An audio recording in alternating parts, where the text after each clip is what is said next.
So, good morning all. I think the weather today will just about sum up how everybody here feels, to be honest. We're watching the news again.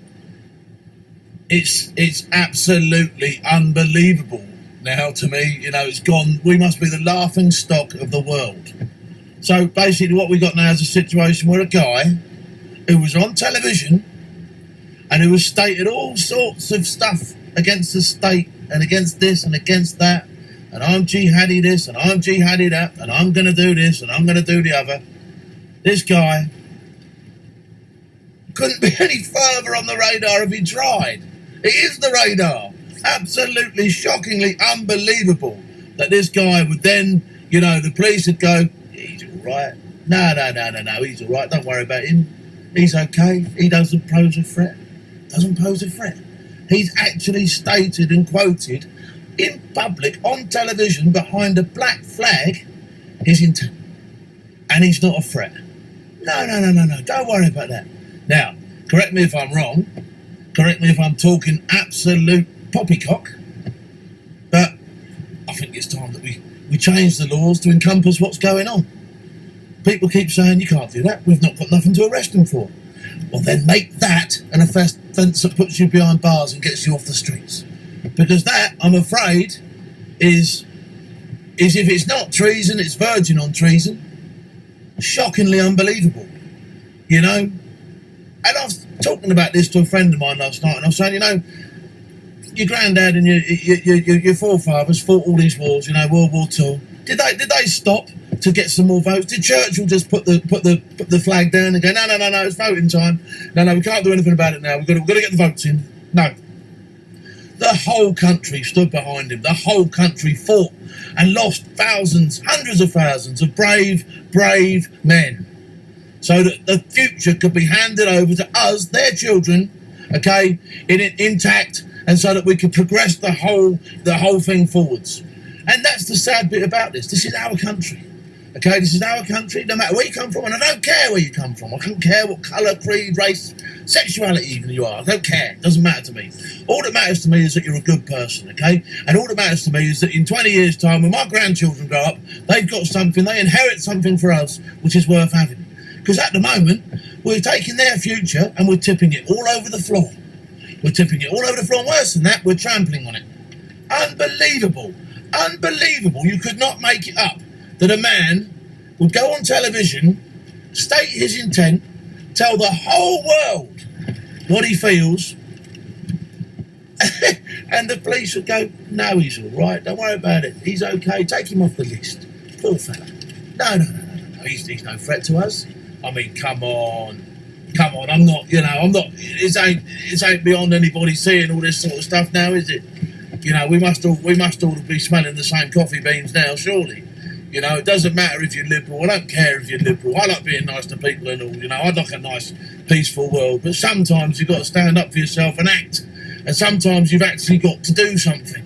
And I think, you know, unfortunately, we're in a situation now where we've had our backs put up against the wall. And there's two things you can do when your back's against the wall. You can either grovel on the floor until your face is stamped into it, or you can come out fighting. And I think, you know, I don't want to sound aggressive. I don't want to be scaring people and all that sort of stuff. But enough's enough. And you can blame it on the foreign policy, and you can blame it on this, and you can blame it on that. But it doesn't detract from the fact that there are people now in our country targeted. You know, what will it be? What, are we going to wait for them to walk into a school playground and smash that to pieces? Or something hideous, God forbid? You know, are we just going to stand there and go, no. Am I going to go on the television again in about, 2 weeks, 3 weeks, 4 weeks' time and go, oh, that's terrible?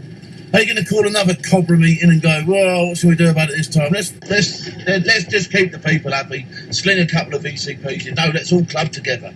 Let's all club together, no matter what side you support, no matter who you want to win in the elections.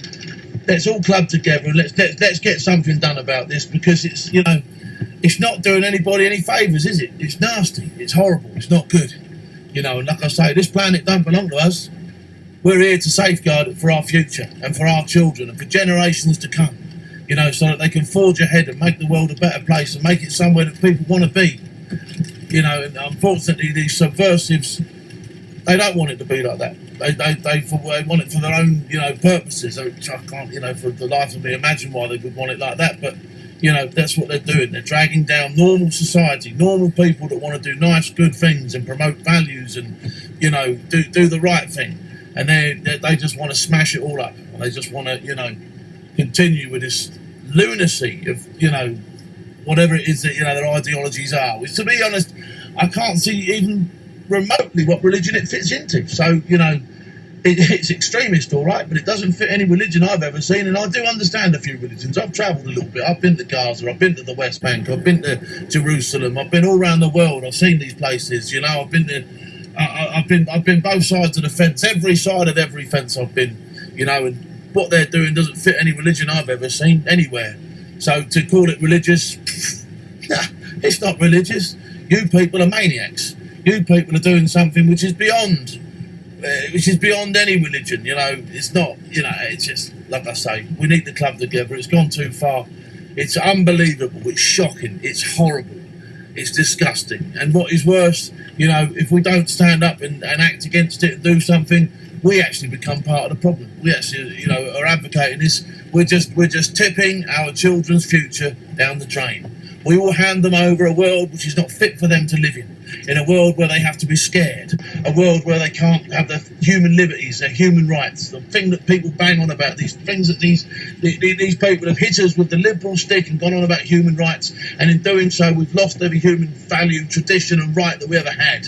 Okay, and it's all coming to a head now, and it's time, like I say, that it needs to be acted upon. And if laws at the moment currently stand that don't fit perfectly for being able to deal with the situation, then we have to change the laws. We have to do something about it. We have to do something worthwhile, you know. And like I say, it's got nothing to do with religion. It's got nothing to do with this community, that community, with the other community. It's got to do with bad people who are doing bad things, who are harming this nation, who are doing anything they can to disrupt the apple cart, to harass and scare and bully people. Okay, well, we're not a nation of people that accept being bullied. We're not a nation of people that just sit there and take it on the chin. Okay, we're a nation of people that stand up for what is right and true.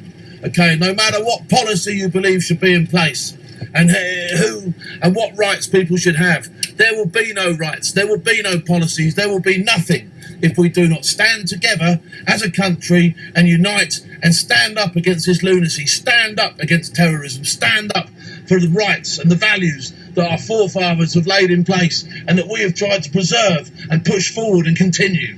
Okay, I'm not, like I say, I'm starting to sound a bit like a preacher myself, but it's just, you know, it's sad. I'm saddened by the whole thing. It's disappointing that I'd have to have these conversations.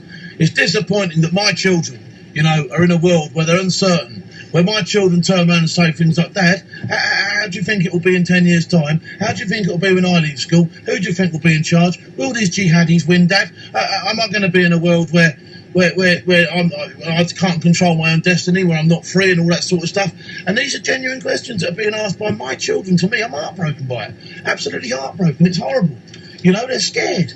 My children are scared of their future, and we're ruining it for them. And you know, my daughter publicly last night on my show said, you know, you're messing it up. Your generation is messing it up for us, and we are, and we're letting it go, and we're tipping it all over the floor. And worse than that, in some quarters, we're actually trampling on it. You know, we know the politicians that aren't going to do anything about this. We know the ones that aren't going to stand up for us. We know the ones that are going to come out with statements like a shoot to kill policy. You know, ridiculous. No. Can you imagine Winston Churchill saying, well, you can have guns, but you can't shoot to kill? Can you imagine that? You know, you know, his whole ideology was fight, and keep fighting until we've defeated this horrible, menacing, disgusting enemy. That's what we need to do, all right? I'm sick of it. Anyway, I've pulled up now. I've got home. I'm out of traffic. I've got a long day ahead of me. I hope you have a great day too, but let's just have a bit of food for thought, you know, and let's hope that, you know, people start taking this seriously and do something about this, because it's a mess. It's upsetting and it's a mess, and it's, you know, but it's not a mess that can't be sorted out. You know, it's not something that we can't do nothing about. It's something that every one of us, everyone on my Twitter feed, everyone in the world can sort this one out. But we need to stand up to it. We need to unite, and we need to say enough is enough, because this ain't religion, this ain't politics, this is war.